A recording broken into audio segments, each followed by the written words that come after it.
Hello everyone, welcome to the Movie Fanatics. My name is Brannick. We've kind of been on a Star Wars streak here on the channel, and this video will continue that. The Kenobi show came out on Disney+, and I sure watched it. For those of you trying to avoid spoilers for the show, I liked it. Spoilers from here on out. This is a pretty quick intro to a pretty short video. Sorry gang, don't have a lot to say about this show. I almost didn't even make a review of this show, but I promised it, and I'm sick of promising my audience things that never end up happening, because it happens every single time. So here we are. I'll say what I can, try to make it entertaining, and we'll all be done here by lunch. Here we go. This is Obi-Wan Kenobi.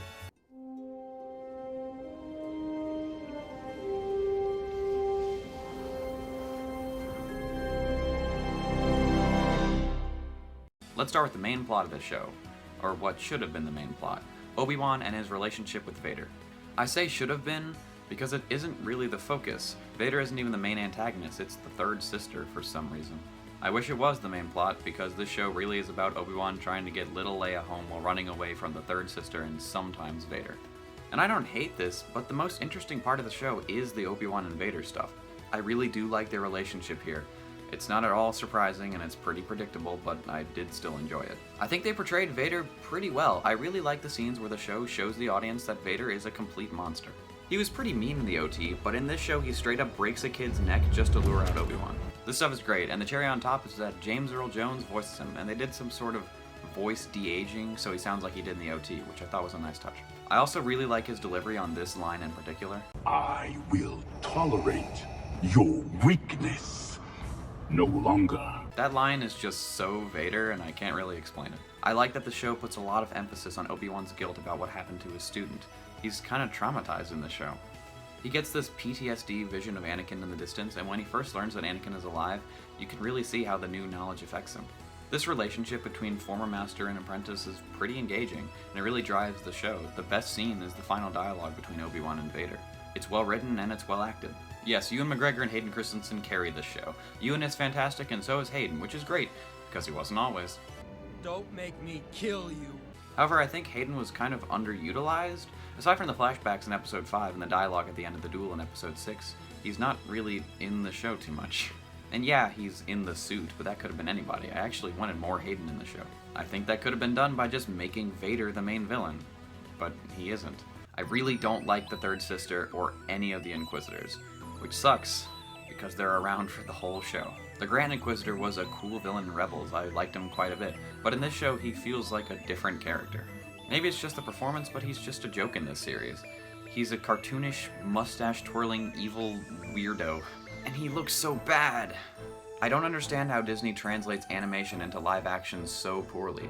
Cad Bane in the Book of Boba Fett always looked odd to me, but this is even worse. Like, he's a Powin, we know what they look like in live action. What is this? And on top of all of that, the show tries to make you think that the Grand Inquisitor dies. He's from Star Wars Rebels, and he died in Star Wars Rebels. But this show still wants you to be surprised when it's revealed that he's still alive. Hello. They don't even explain how he's still alive, he just says this. Revenge does wonders for the will to live, don't you think? You got stabbed.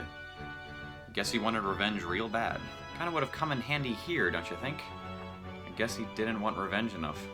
And I guess Reva also wants revenge real bad because she survives Vader killing her and just comes back in the next episode. Revenge does wonders for stab wounds, and I really don't like Reva most of the time. For the first 4 episodes, she was just evil and like angry all the time, and I really didn't like Moses Ingram's performance in the first 4 episodes. She was not a great villain, she was not a great character. But then in the last 2 episodes, they give Reva solid motivations and an interesting backstory, and I actually really like it. I think my second favorite scene in the whole show is Reva's final dialogue with Obi-Wan. Suddenly Ingram's acting is really good, and I actually kind of like this end for the character. She gets the predictable villain redemption arc, I guess, but I still thought it was handled alright. She doesn't like sacrifice herself to save Obi-Wan or anything, she just drops her sword and walks away. But overall, looking at the whole show, I didn't like her character, even if the last few episodes gave her something interesting. Really, all I have left to talk about are a few small things. We're just gonna rattle those off real quick. I like the lightsaber fights in the show. I think both of Vader and Obi-Wan's confrontations were pretty good. The choreography was good without being too much, and the emotions were there, which I like.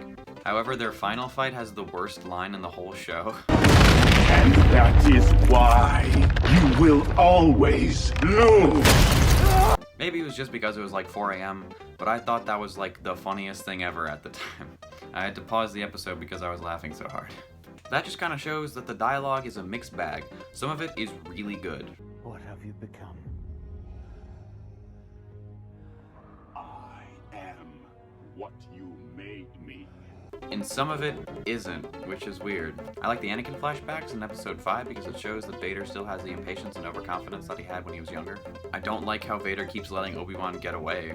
At the end of their fight in episode 3, they're separated by a big fire, and Vader just watches as an unconscious Obi-Wan is very slowly carried away by a very slow droid very slowly. Vader could have jumped over the flames with the Force, or pulled Kenobi to him with the Force, or parted the flames with the Force, or just walked around the fire. It makes the end of the episode kind of unsatisfying. Obi-Wan didn't really get away, Vader just let him go. A similar thing happens in episode 5. Vader pulls a ship out of the sky and then rips it to pieces, but then it's revealed that the main characters are on a second ship, which was right behind the first one, and Vader just watches as it flies away. Couldn't he just pull the second one out of the sky too?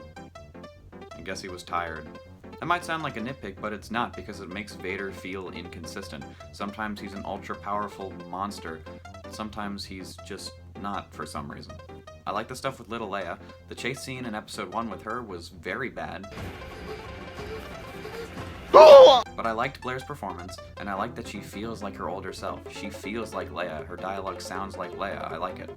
Moving on, the show feels really cheap. That might sound odd. It's a TV show, so of course it'd be cheap, right? But that's not really the case with Star Wars. The Mandalorian, Book of Boba, and even the new Andor show, they all look like movies. They don't feel like they have TV budgets. Kenobi really does. It's hard to explain, but the special effects and the directing and the sets, it all feels cheap.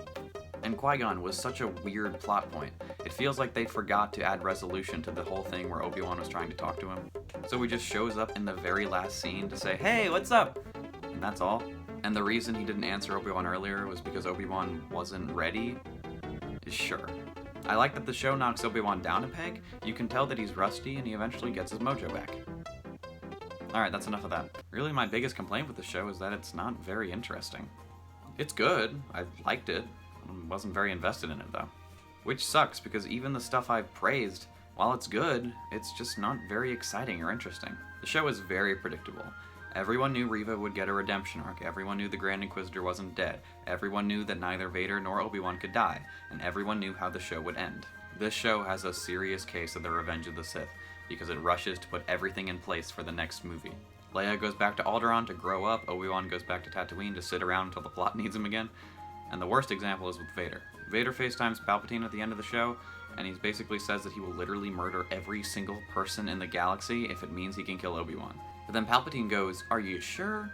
And then Vader's like, "Yeah, good point. Who cares about Kenobi?" And that's that. The show is predictable, and it doesn't feel new or exciting at all because it's not very ambitious, and we've seen everything in this show before. We've seen the tough guy takes care of a kid narrative before in Star Wars. We've seen so many villain redemption arcs. The dialogue between Vader and Obi-Wan is my favorite scene, but a scene like this was already done in Rebels. It just feels rehashed, and I honestly like the scene in Rebels more. And don't tell me the creative team wasn't aware of this scene in Rebels. They did a direct line callback. Then you will die. Then you will die.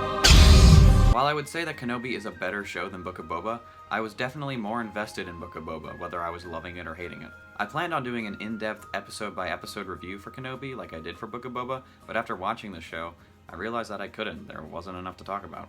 Which is surprising. Vader and Obi-Wan are my two favorite Star Wars characters, and somehow I was more invested in the Boba Fett show. Kenobi played it safe. Like, really safe. Which is disappointing because I really wanted to see something new with this show. I will at least respect it for not having dumb, pointless cameo characters come and take the spotlight like with Mandalorian Season 2 or Book of Boba. And I guess the only real cameos were Palpatine and Qui-Gon.